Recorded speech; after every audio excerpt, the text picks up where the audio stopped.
तरह की illegal activity होती है वो आपके माध्यम से पूरे लोगों में वो बात जाए, शहर में जाए। और साइमल्टेनियसली मेरी मांग बैंक से है कि मेरा जो नुकसान हुआ वो नुकसान भरपाई पीरामल हाउसिंग फाइनेंस मुझे दे। एट द सेम टाइम जो रिकवरी मेरी है ऐसे जो फाइनेंस है वो रिकवरी मेरी उनसे हो। ये मेरी मांग है। एसबीआई बैंक जी नहीं, एसबीआई बैंक से मेरा सैंक्शन था, मैंने वो प्रूफ दिया है कि एसबीआई बैंक से 20 को मेरा अमाउंट सैंक्शन था। मैं इस स्टेज पे था कि मैंने उनसे लिया पैसा क्लोज कर सकता था। ये जो फर्स्ट पेज जो दिख रहा है वो सैंक्शन लेटर है इसके, मेरे नाम का सैंक्शन लेटर है जो मैं उनको क्लियर कर सकता जो दे दिए थे उनके पास में। लेकिन वो कोविड का कुछ उनका इशू आ गया, कोविड और उनका भी कुछ टेक ओवर चल रहा था रिजर्व बैंक ऑफ इंडिया की तरफ, ठीक है, तो उसकी वजह से वो प्रोसेस नहीं कर पाए ऐसा उन्होंने कहा। लेकिन सिविल का प्रोसीजर उन्होंने करके सिविल डैमेज जिससे नुकसान हुआ, अगर सी बॉरोअर अगर खुद होकर के अप्रोच कर रहा है बैंकर के साथ कि हम लोग ये सब कुछ करना चाहते हैं, तो उसके लिए उनका भी रिस्पॉन्स आना चाहिए। वजह उसके रिस्पॉन्स तो दिया नहीं, लेकिन सिविल एक्टिवेशन वो कर सकते हैं लेकिन ये नहीं कर सकते, ऐसा तो हो नहीं सकता। कोई तो भी एक चीज़ आपने फॉलो करनी चाहिए या फिर दोनों भी नहीं करनी चाहिए। नहीं, अदालत से आपको जब न्याय मिल गया तो फिर अवमानना ऐसी अपील दाखिल करें, अमलबजावनी नहीं किया। एक मिनट, आप जो कह रहे हैं वो डीआरटी का ऑर्डर था, कोर्ट की जो प्रोसीजर है डीआरटी की तरफ से आ रही थी। जो सिविल देखते हैं, सिविल देखते हैं, सिविल जितने भी इस टाइप के मैटर होते हैं फाइनेंस से रिलेटेड वो डीआरटी में जाते हैं। वो ऑर्डर ये करते थे कि ये स्टॉपेशन नहीं, आपने गलत तरीके से उसका पोजीशन लिया है, वो आपको रिटर्न करना है। 30/7/2025 से पहले उनको वो पोजीशन आपको लौटाना था, बजाय उसके उन्होंने वो जनवरी 26 को उन्होंने दिया। 5 महीने का अलग सवाल। हाँ, यानी उन्होंने अवमानना जो की है, अभी हम लोग उसके खिलाफ जा रहे हैं अदालत में कि आपको जो टाइम लिमिट दिया था आपने वो प्रोसीजर किया भी नहीं, किया 2026 में, वो भी जनवरी में। एक तरफ आप ताबा देने की बात कर रहे हैं और दूसरी तरफ 10 दिन के बाद में नोटिस लगा रहे हैं कि हम ताबा ले रहे हैं।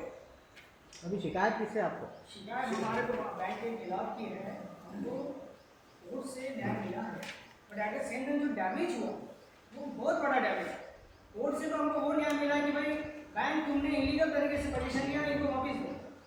उसमें भी उन्होंने एक लंबी लड़ाई लड़ी हमारे साथ, 4 साल लड़ाई लड़ी। जब उन्होंने 2 महीने में यहाँ पे ऑर्डर आ गया, इसके बाद डीआरए टीम मुंबई चले गए। जब उनको बताया वो गलती करे, फिर भी वो अगेन एंड अगेन एक ईगो में आ गए। लाइक पीरामल बेसिकली क्या है, एक बड़े लेवल का स्क्रैप का बिजनेस करने वाली व्यक्ति है या ऑर्गेनाइजेशन है, उसने डीएचएफएल को टेक ओवर किया। उसमें भी उसने जेएम फाइनेंशियल और आईसीआईसी से अमाउंट लेके उसको टेक ओवर किया। मैंने उनको यहाँ तक बोला, आपने डीएचएफएल का पूरा प्रोफाइल 70,000 करोड़ का प्रोफाइल 30,000 करोड़ में टेक ओवर किया, तो नेचुरली जितने भी हम लोग बॉरोवर्स थे वो उसी रेशो में आए। अगर मेरा 2 करोड़ का लोन है तो फिर अब 75-80 लाख में आप उसको सेटल नहीं कर दो। मैंने जेन्युइन ऑफर भी उनको दिया, बट इसके बावजूद भी जिस तरीके से उन्होंने डैमेज करने का काम किया। कितने ऐसे लोग हैं जिनके लोन क्लोज हो चुके थे, उनको भी 13/2/13/4 की पोजीशन की नोटिस उन्होंने दी। हमारे यहीं पे सरावन में कालू से बोल के है आशा बनी, उसका लोन क्लोज हो गया था, उसको 19% से उन्होंने होम लोन का लेटर दिया, 13/2 की नोटिस पोजीशन की लगाई थी। तो ये इलीगल का एक्टिविटी पूरी तरीके से पीरामल हाउसिंग फाइनेंस कर रही है, तो उसके खिलाफ मेरा ये एक्शन है। और जो डैमेज मेरा हुआ है वो करीब 50 करोड़ के आसपास का हुआ, तो वो मैं डिमांड उनसे कर रहा हूँ। उसके लिए मैं यहाँ पे कोर्ट में गया हूँ और आपके माध्यम से बात है सामने।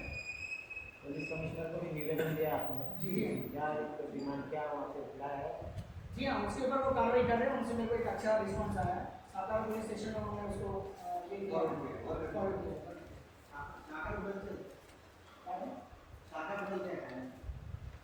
ही शाखा Piramal housing finance, Piramal housing finance यांची शाखा जी माझं लोन सँक्शन झालेलं ते लिंबेमध्ये झालेलं होतं आणि इथून उस्मानपूर शाखा त्याला डिस्कस केलं। कसं आहे, 3 गोष्टी आहेत त्याच्यामध्ये। आयसीआयसीआय बँक यांनी लोन केलं, सॉरी डीएचएफएल बँकेने लोन केलं, ते फॉल्टमध्ये ते स्वतः फॉल्ट झाले, ठीक आहे। आरबीआयने त्यांना ते रिस्ट्रिक्ट केल्यामुळं त्यांची पूर्ण प्रोफाइलिंग पीरामलने परचेस केली। त्याची किंमत जी आहे, समजा 1 रुपयाची जर किंमत आहे तर ती पीरामलने फक्त 30 पैशामध्ये खरेदी केली।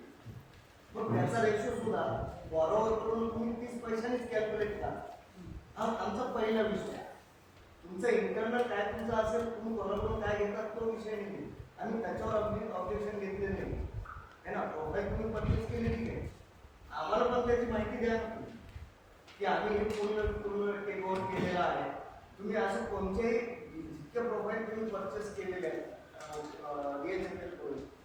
त्याच्याशी संबंधित जितके बरोबर आहे त्यामुळे एखादं पत्र तुम्ही टाकले का नाही, डायरेक्ट तुम्ही नोटीस लावताय या सगळ्या आमच्या आहेत आणि आम्हाला तुम्ही हे द्या, म्हणजे रिकव्हरी त्यांनी चालू केली. कम्युनिकेशन गॅप फार मोठा आहे सगळ्यात पहिला विषय.